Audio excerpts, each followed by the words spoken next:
hemos conversado ahora con el ingeniero en sistemas Víctor Niebla, también profesor de la Universidad Audiovisual.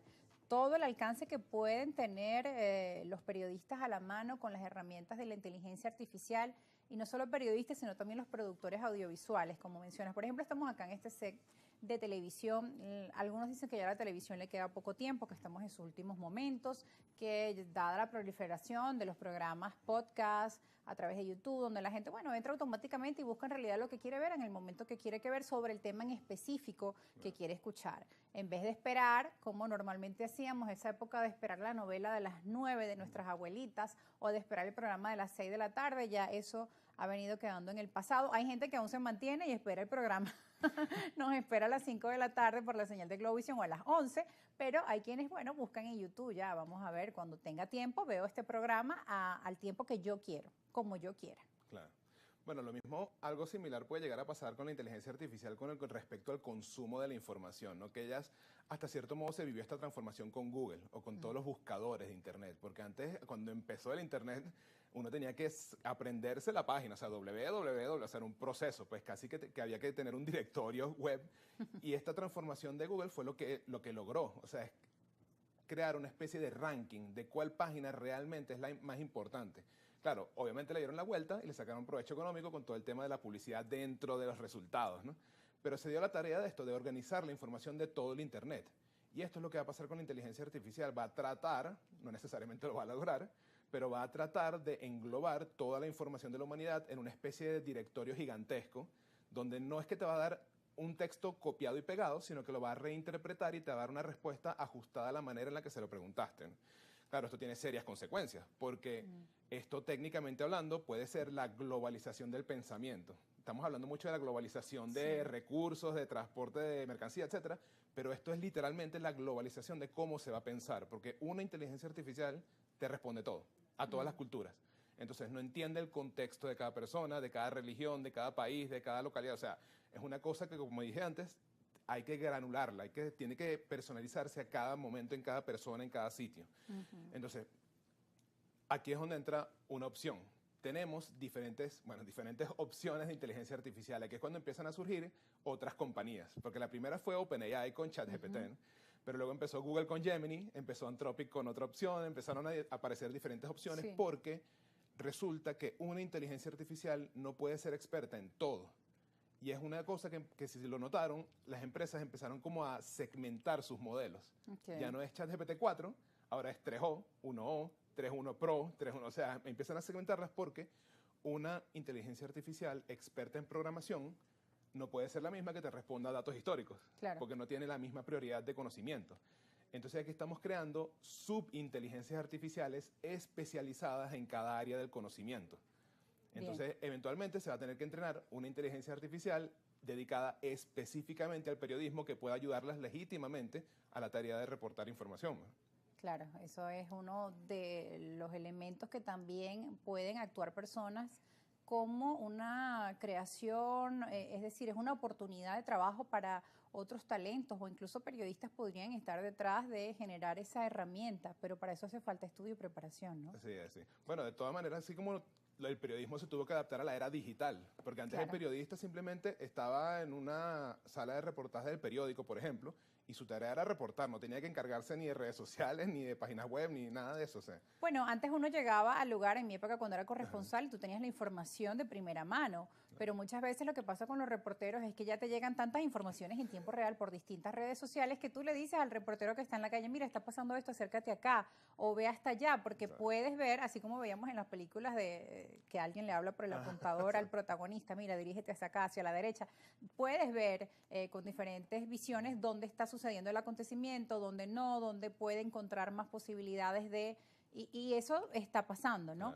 A propósito del estudio de la formación y de los periodistas, quisiera regresar a la Universidad Central de Venezuela porque nuestra compañera Sorimí González está allí y también nos tiene otras visiones de los profesores de esta casa de estudios.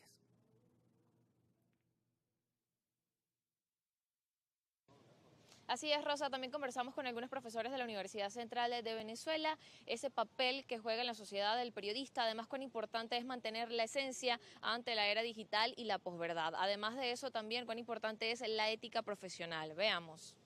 El periodista, decía el maestro Héctor Mujica, tienes que tener 3 condiciones, decía él. Buena memoria para recordar los nombres, buenas piernas para caminar y buen hígado para aguantar la cantidad de tragos que se toman en esta profesión. El periodismo es una profesión de alto riesgo en Venezuela y en el mundo. Y siempre fue claro que un periodista tiene que tener entre sus valores el coraje. Hay que decir lo que no quieren que se diga. ¿Cómo? Buscando maneras, usando un lenguaje alternativo. Todos los periodistas tienen que saber la inteligencia artificial y manejarla. No puede ser que la inteligencia te maneje a ti, ni que te quedes dormido esperando que la inteligencia resuelva los problemas. La inteligencia no tiene ética, el periodista tiene ética. La inteligencia no tiene capacidad para decir las cosas de manera que pasen en la censura.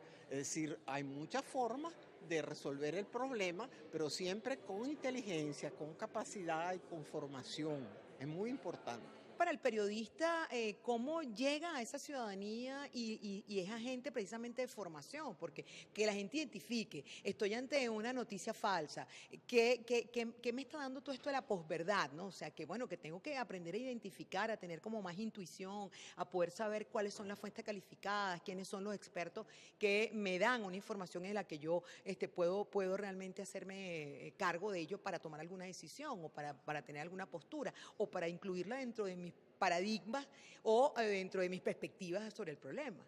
Esto definitivamente también es parte de la formación. Esos son desafíos que nos llevan a esa madurez del comunicador social que complementa, que es necesario para ampliar su mundo también, ampliar su cosmogonía y poder tener una visión amplia, grande y además desde el corazón poder actuar y no desde la técnica que es fría, distante, ¿no? Como reflexión final, en una sociedad en la que caminamos saturados de información, se hace esencial el rol del periodista para comunicar la verdad, para formar con compromiso social. Con esto regresamos a Argumentos. Gracias, Sorienmi González. El periodista tiene ética, tiene discernimiento, tiene además su cuadro de valores personal, la honestidad, la forma en la que cada quien tiene su manera de abordar los hechos, su perspectiva, su visión, su toque personal, además, su forma de hablar. Hay periodistas que logran hacer un trabajo con humor, con comedia, otros más centrados, más equilibrados, más objetivos. Pues, en fin, cada quien con su estilo periodístico, con su forma de comentar los hechos y los acontecimientos que están en desarrollo, pero queremos tu visión ya para concluir este espacio sobre esas recomendaciones que nosotros como periodistas debemos tomar en cuenta en este nuevo mundo de la inteligencia artificial. Separar esa inteligencia artificial a la inteligencia humana, ¿no? Que no hay como comparación por ahora, pero siempre dicen que puede haber el temor de que esta inteligencia artificial logre igualar la inteligencia humana. Claro, eventualmente, con todo lo que es la evolución de la tecnología, lo va a lograr, eventualmente en un futuro capaz cercano o lejano, lo sabemos. Pero como recomendaciones para los periodistas, aprendan la inteligencia artificial porque ya llegó esta herramienta. Literalmente no va a desaparecer. Entonces ya tienen que darse la tarea de entender las diferencias entre cada una de ellas. Porque Gemini no responde igual que ChatGPT, no responde igual que Grok, no responde igual que las otras opciones de inteligencia artificial. Entonces esto es una tarea aparte además. Porque una cosa es la inteligencia artificial, otra cosa son cómo reacciona cada una de ellas. Entonces también tenemos que aprender o educar también al público de cómo interpretar la información. Tienen que enfocarse en fuentes que sean verificadas, que además esto es una cosa que he reiterado mucho en las otras entrevistas, que la inteligencia artificial va a revalorar muchos trabajos, porque al final el periodista va a ser el testigo final de la información.